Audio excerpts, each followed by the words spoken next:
Hi besties, welcome to My Mind Speaks podcast, a space for honest conversations and stories that remind us that we're not alone. This is episode 4 and I'm glad you're here. And on today's episode, I am joined by someone who is very special to me. He is a friend that I am really happy has stayed with me for the long time that we've known each other. He will introduce himself. Unajua sasa, yeye ndo anajua venye anataka kujulikana.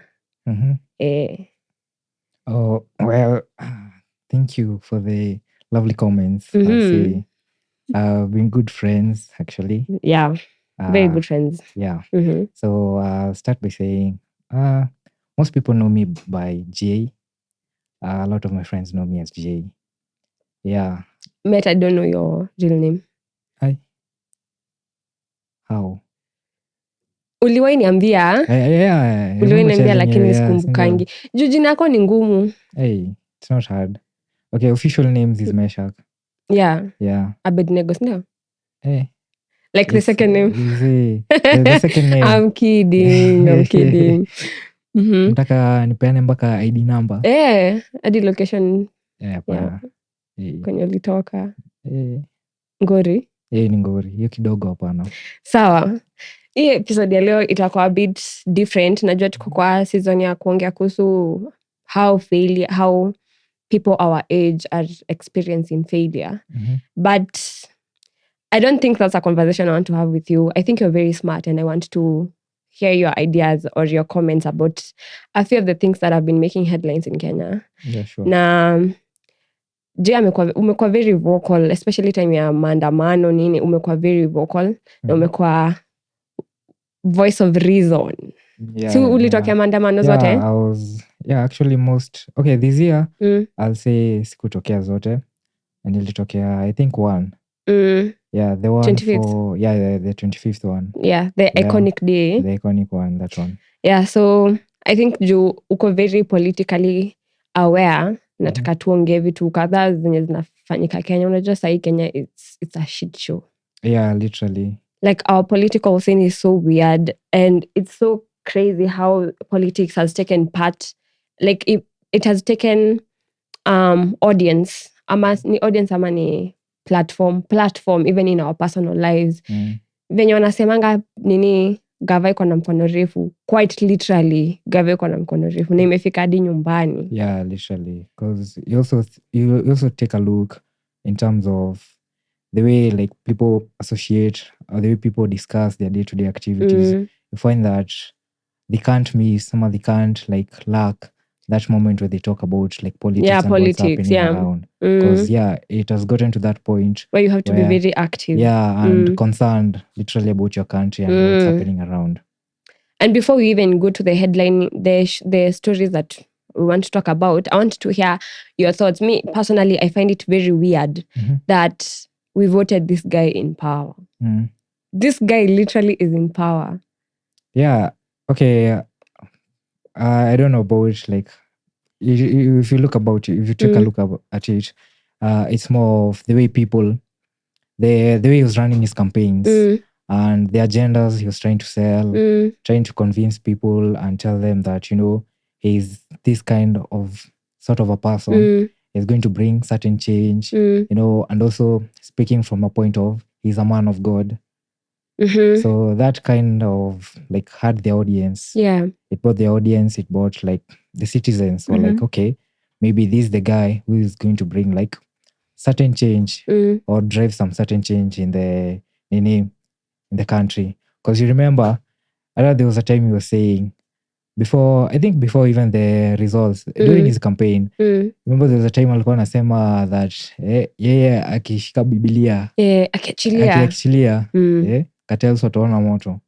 Kumbe alikuwa anataka kuwa ndo cartel mwenyewe. He was there, yeah, literally. But it's so crazy to me to realize that we have this guy in power.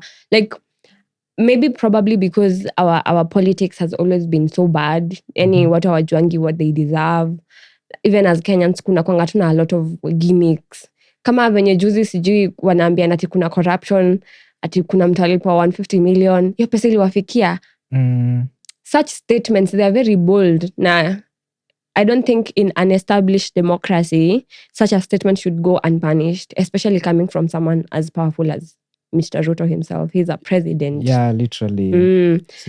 So okay. It's like admitting, yes, nilipeana pesa mkuje mvote hiyo bill ya nini ya money laundering. Hiyo pesa iliwafikia, you know? Yeah. And then just seeing how that turned to be like drama festivals, killers. Politicians. It's crazy because you see they're bold enough. Ama they have even the courage and the guts to come out and say like, you know, mtafanya. So mtadu. Wanatuonyesha ati wanakani kama wanapigana, lakini in real sense for someone who I don't think kuna mtu sayana buy that bullshit. Yeah, literally. Na unfortunately tunafikirianga hivyo. Mimi nasemanga maybe nafikiria hivyo juu niko a bit educated, a bit juu hata degree jamani sijapata bado. But I think, and also I have a very niko individually thinking, like I can form an opinion. But pia kuna Kenyans hawawezi, hawana hata hiyo time. Yeah, it's shocking literally. If you come ukienda huku nje, realize a lot of people hawako hivyo. They do not have that informed decision making. Yeah. And something that I've noticed as well, Nyati, the more someone is hated, the more they have fans. You realize? Okay, yeah, there's that aspect as well. When you're hated, like, okay, these people who are on your side as well. And the people who are on your side wanakwanga way more than the people that hate you. Yeah. So with that in mind, I worry about 2027. I worry a lot. Yeah, actually, yeah, people are worried because people are literally concerned. If you think about it, because you see the way even they're talking right now, they're saying that however comes, however it goes, he'll still be in power. Like 2027 is guaranteed that he's going to retain the seat. So you take a look at what's happening right now around the country, the things that they're doing, the agendas that they are pushing. I think it's also like a build up to like that 2027. Yeah, because you hear other stories that are being like published or being that are here outside. Unaona tu, okay, this and this, he's doing this and this for like a certain phase. Ama to get to a certain point. So we'll start by saying, like, earlier this week, if I'm not wrong, the explainer, they had Gachagua, and he made some very bold statements. Kama the fact that allegedly, DCIO, allegedly, Mr. Kaongo is working closely with the Al-Shabaab. And then after that, we see clips of militia in Mandera. Actually, it was, who was it? The governor himself. Yeah, he was making a statement, I guess. He was saying that there's the heavy presence of Al-Shabaab and it's affecting service delivery there. Service delivery in the county as well. So if the governor himself can say that, it means there's something huge that's happening there. Yeah. And with even that, there's a few incidences that happened in Mandera that I wanted to point out. There's an incident where our militia wanatoa watu kwa magari, wanawaitisha IDs. That's scary. Yeah, that's scary, literally. Very scary, because if you're taking someone's identification card, that means you want to use it to seem like ni yako. Yeah. Because your ID is your personal information, literally. Quite literally, and it's tied to everything that you do. Yeah. So when you think about it from that aspect, you're like, so what is at play? Because if you're taking my national ID, this is why I'm saying I worry about 2027 because of that issue in itself. So I'm really scared about that. Wanasema in July. Oh, let me say the recent events zenye zimekuwa ziki happen in Mandera zina involve Al-Shabaab. Ya kwanza ni on the 29th of April this year,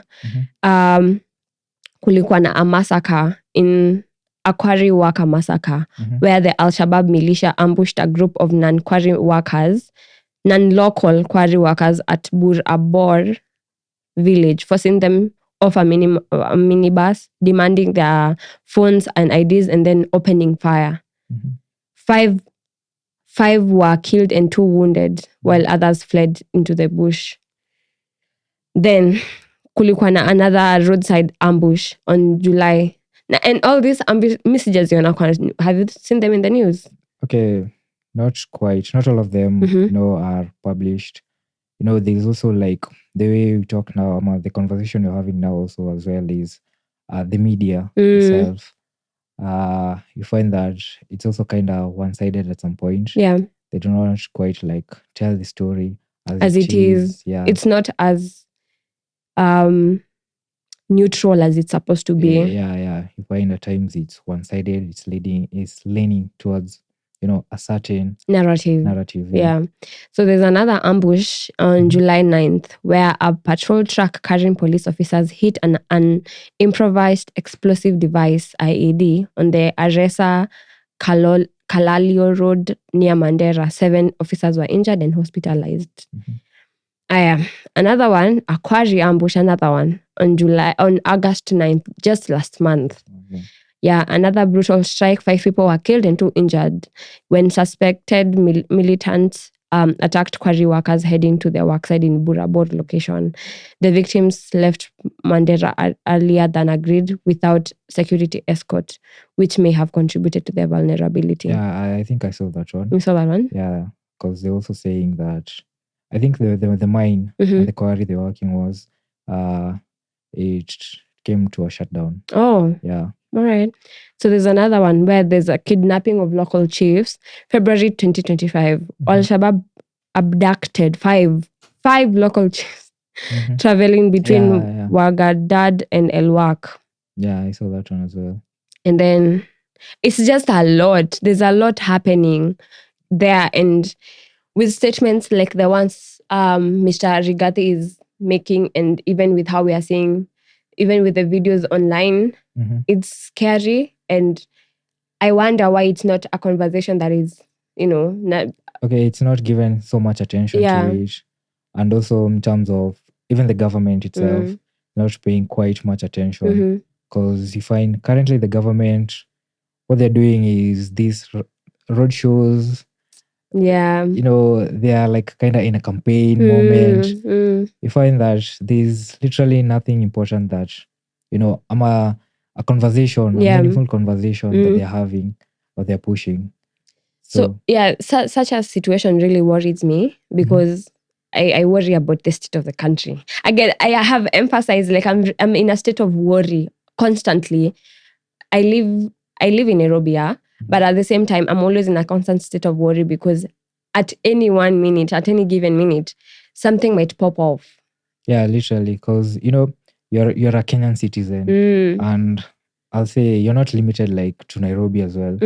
You might want to like travel to other destinations and places within the country. So you take a look and say, you ask yourself, how's your safety guaranteed? To like if you want to, maybe let's say you want to go to a jail for some reasons. Yeah. You take a look at that and you're like, am I going to get there safely? Yeah. And are you even guaranteed you're going to be, even if you're not safe and you call the police, are they even going to take action? Yeah. And with that reminds me, I have a friend who's Rwandese. And ananiambianga sana stories za venye Rwanda kuko. Like there's a lot of surveillance in Rwanda. There's I think because Rwanda is known for being so clean, the government has taken care of their citizen. So, and I think for me, the real question for me is, as Kenyans, what would reforms or change look like if we were to go the Rwanda way? Would it work? Where we give away our freedom of speech and a lot of our freedoms just to see a system that works? I think it won't work in our country, especially if you take a look at the history and what has happened in the past. There was that like freedom people fighting for, because you take a look like the Moi era, it was more of a dictatorship. Yeah. So the same thing. Okay, in Rwanda, the president Kagame, he's saying that it's not like a dictatorship. It's like it's a free will country. But if you follow up with the stories and the incidents that are happening around, it's not quite like the freedom is there. So okay, there's to some extent that it could work where there's that dictatorship, but okay, the dictatorship does not happen in a good way for me. Okay, based on history and the occurrence of events that I've seen. But you see, for him, the dictatorship that is happening has brought a lot of development. The GDP, actually, it has literally grown. Because when was it? A decade ago, I think it was 2.4%, the GDP. Currently, I think it sits at 9%, Rwanda. So you take a look at that and you see the economy is doing wonderfully. It's doing wonderfully. But I think about it a lot. And probably maybe I'm mixing things. Maybe I'm seeing a correlation of issues that's not there in itself. Like, for example, take a country like Nigeria, and then take a country like Rwanda. The art scene in Rwanda is very, I don't know whether it's vibrant in Rwanda, but then outside we don't see a lot of it happening. And then we have a place like Nigeria where the art scene is not as is very vibrant. And wanna dominate world over, and the government is not working. It's not working, And probably I am mixing again. My opinions are not my opinions. They should not be associated with the podcast or my personal opinions. No. But I'm just saying, I think the more we've been having bad governance in Kenya, the more our art scene has been growing. And I don't know whether that makes sense. But a lot of the countries where the government is unstable, the art scene grows. Yeah, okay, I agree with you there, because you take a look at the government. Maybe there's unasikianga wasanii wanasemaje, gava like ichipin, gava isaidie nini, you see. But you take a look at that and you see that the government is not quite like putting like funds. It's not even interested in doing it. So you find that like that the art scene, you have to find like ways and means in order to push your like your art, your music, your career wise. So even in that same breath, so we had an instance a few weeks ago where there was an youth empowerment program at State House, and our Excellency Ali invite the young people and also invited our favorite musicians. And I wanted to talk about that a bit because there's a lot of uproar online, especially towards what's his name, Toxic, lyrically, one of the biggest rappers, artist. Yes, one of the biggest artists in our time, because he's really making good music. It's beautiful music, but sasa juu he performed there and akasema tutam, people want to cancel him. And that gets to a point where I ask, I understand that art in itself is used for activism. It's a tool for activism. It's a tool where it shapes the mind, all of that. But then at what point do we separate the art from the artist? Like you can listen to the and this is such a problematic take, but is it possible for us to just separate the artist from the art? We can enjoy the art without necessarily having to like the artist or even agree with his opinions and his point of view. Okay, I feel like, in terms of the artist and the art, they're two separate things. Because the artist can have his or her own opinion compared to like what he's producing or the art that he's putting out there. But you take a look like that incident of Toxic, I'll say. He went to State House. He was called to State House. He performed, and then like you're saying, the way it was, tuliona, he said tutam, and then like afterwards, he went online saying that ati aliambiwa aseme 2 term ama sijui atalipwa or something like that. I think you go back to it, you see that first of all, what took him there, it was his art, literally his art. Now the art ilikuanga nini by the audience, as the audience sisi ndo tulimpush ama we supported him akafika to that level. Yeah, so you knowing how the political environment and the political temperature ama how people feel outside here, people are against this government. People don't like this government. They don't like this regime or what it's doing. And then you go there and you say like 2 term, it means like ama it shows that okay, utalipwa sindio, ama they have told you they'll pay you a certain amount, so that certain amount it kind of like it buys kind of everything from you. But I think they tend to forget that hiyo pesa unapewa itakuja ishe at some point, or it will come and end, and then you'll have to go back, because if we the audience, with the audience, you decide that we don't want to listen to your music, ama we don't want to share to their music, it means that whatever you'll be producing, ama whatever you'll be putting out there, artists have this ambition that, ama Kenyan artists, I'll say as well, they want to push this music to the rest of the world. So if you don't get like full support, ama it's hard for it to like reach out there as well. But I understand that, and it's such a very weird conversation because I don't feel like he did anything wrong.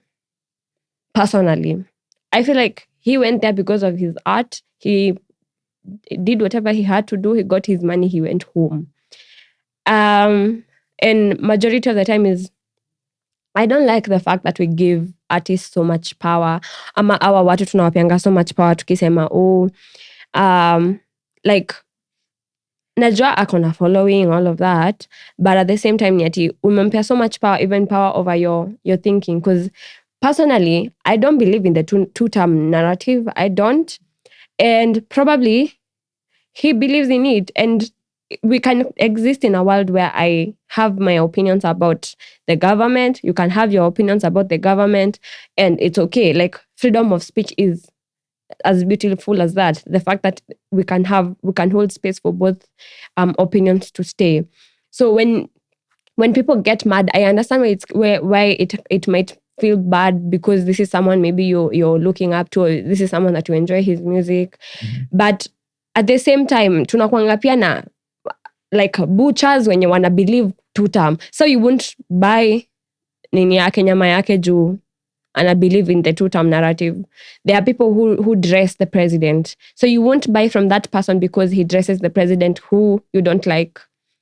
You understand? Okay. Yeah, I get It's such a double standard when it comes to artists, because this is their career.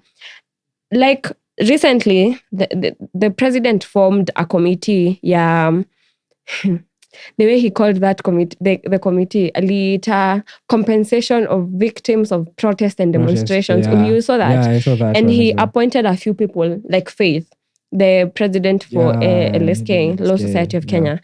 And then some guy from Amnesty, because Amnesty is also there. I would expect human rights defenders would be in that committee, because, it's in the same line of what they do. And we were having a conversation with a friend of mine, and he was telling me that he has lost all respect for Faith because she accepted to be in that committee. And I just feel like cancel culture is so screwed, and it's so weird, because unajua sahi, gava ikitaka kuwork na wewe, you'll have to work with the government, because it's maybe probably in your line of career. You're a cybersecurity expert, right? Yeah. The DCI needs, the office of the president needs an expert in cybersecurity, and you are the one who's recommended, and he appoints you. You won't go work with the president because he is in a government that you don't agree with. Okay, I think this one is on a personal level terms. I think, humans, there are those who tend to be like, okay, you don't agree with the president, you don't agree with what he's saying, but maybe he has an agenda that is in line, ama an agenda that is going to like push ama bring, okay, it's going to bring like some certain change, ama it's going to help in contributing to the society. So you take a look at that and you weigh in and you're like, okay, maybe I'll do it for this, not because it's him. You're doing it for a certain cause. Yeah. Because I think about it a lot. I do. I think about it a lot about, because probably I have a podcast and today say the office of the president, not necessarily the government in itself, the office of the president iseme, apana tunataka kufund a podcast, alafu wachague My Mind Speaks podcast. You think I will pass out on that opportunity just because I don't like the government? Utalala hata kwanza. Mtaonanga tu huko nimeshikilia mikono ya nani ya huyo mzae. But it's not because I feel like there's such a we can't live in a world where there's a separation of opinions, you know, and you can't create real change by playing outside the field. You have to be there. Si nani David ndiye alituambia nini politics ni game ya contact. See nini online activism, you need to be actively there. And personally, especially when it comes to that committee, I am very comfortable with that committee having faith there because I have a lot of faith in faith. Pun intended. I do believe that we can have individuals of right mind and, you know, right opinions to be in those spaces because we do need to create change. And the change, because we did have a discussion, and we, even when you continue to have a conversation about the current state of the country, you realize the problem, yes, it's the people, the individuals there, but also the system. So, and you'd also want the system to be changed internally. And for that to happen, you have to have the right people in the system for it to change. So if there's a committee where people are getting compensated, who better to be in that committee than Faith, the president of Law Society of Kenya, the lady that was getting out of her house in the middle of the night to go get kids who are kidnapped. Okay, to some extent I agree. Like, okay, the formation of that committee, but also you take a look at that formation of the committee and also when it was formed, and you take a look at how long it was formed. Yeah. Because we're not talking about only this year's protest. We're talking like last year's 2023 as well. Yeah, 2023 as well. So you take a look at that, you see how long it has taken for like such a committee to be formed in order to like compensate those who were injured, those who were brutalized during that protest. Yeah. And you also take a look at those who were in those protests as well. Ama, in the event of the protest, what was happening? Yeah. It was police brutality. And okay, the way people see it, it's always like police, they tend to react, they come out because, you know, orders from above. Yeah. So if orders are coming from above and they go out there and, you know, there's killing, there's a lot of killing, there's brutality that happens. And then you come later on and tell us that you're forming a committee that is going to compensate such and such. Well, initially, because you take a look, since last year's protest, the Gen Z protest started last year, it was more of a peaceful protest. And it has always been that way from like, people have been voicing out through social media, all platforms, even while they're physically on the street, they keep on saying we're peaceful protest. So how do they come? How does it end up that there are casualties, there's police brutality that's happening, while sisi wenyewe tumesema we're peaceful, we're coming out peaceful. There's no damage. Because you remember, there was, before the 25th, there was that happened on 18th, because it was, I remember it started on a Tuesday, that one. It was on a Tuesday. When Albert passed on, and then people were outside protesting against police brutality. Okay, for this year, I don't remember it was when. Yeah, because then the 25th, people went out because the other guy was shot during the protest against police brutality. But also a similar resemblance to June 25th last year. But I'm saying, okay, I'm referencing to like last year. Last year. Last year, Because when it was starting, it was very peaceful. Mm. Because when was it? Before the 25th, because 25th is when Yeah, they there's infiltrated also parliament and yeah, shooting. I think it was the that 18th, 18th. Yeah. where thousands of people were on the street Mm. and people went home peacefully. I think it was that when Rex Masai was shot. Yeah. Yeah. Yeah. Because you take a look, there was no damaged property. Mm. Maybe on the roadside, yes, Mm. but in terms of business, and there's nothing that happened. Yeah. It is true. And I believe that because even the formation of the committee, for me, it feels like the government trying to not take accountability for what really happened. Yeah. Because even with naming the committee, compensation of victims of protests, you're trying to say that the protests are the problem when they are victims of your regime. Exactly. Yeah. And also back to, you remember the BBC, what they aired out? You remember the government came out and said that there's nothing like that happened. I don't know, like the KVDF are not involved and any. Yeah. So, because now every time, like talking about the government is very exhausting. Like it has exhausted our whole episode, and I think for me it's a situation of, especially I think for me the biggest thing that I want people to get out of this conversation is that please hold the right people accountable, because canceling toxic, it doesn't bring any real change. Canceling Diana Cods, it doesn't bring any real change. And we can live in a society where toxic and Diana Cods support the government because maybe that is where the affiliations are. Maybe they feel like it's doing good according to them. And that's such is freedom, freedom of choice. And you can be free to think however you want, to have opinions. The thing already, unless, okay, you can do whatever you want in the context of the law, And I think holding accountable the government would be speaking truth to power, because every other person, they don't have that power. Yeah, Even when you cancel toxic today, tomorrow there's going to be another guy who's going to support him, and then another guy and another guy. Yeah, Let's focus on the real villain of the story. Yeah. Yeah, true.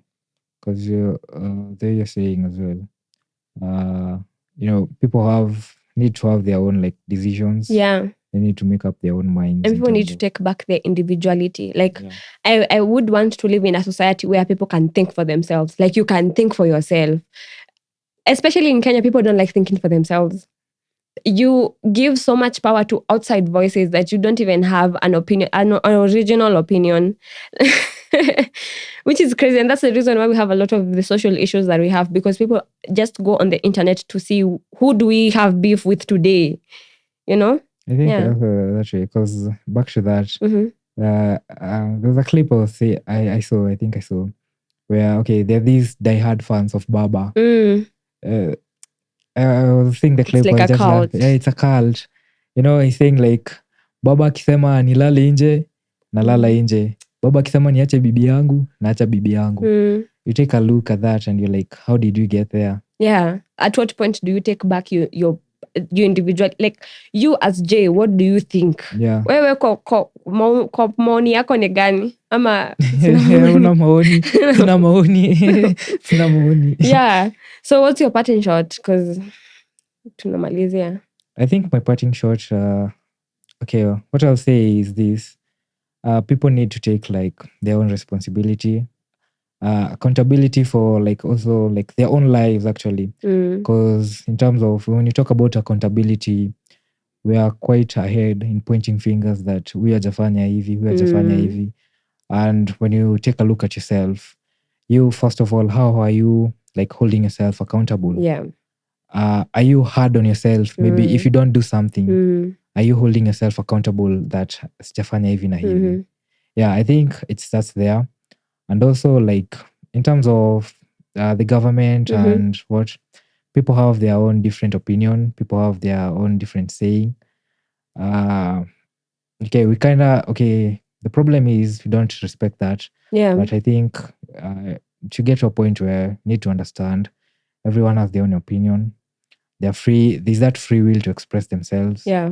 And I think how and when and the platform that you're using to express yourself really matters as well. It does. Yeah. So as we part as we end the episode, follow our social media, My Mind Speaks Podcast, on all social media platforms. Follow me personally at wagiomuiruri on all social media platforms. And what about you?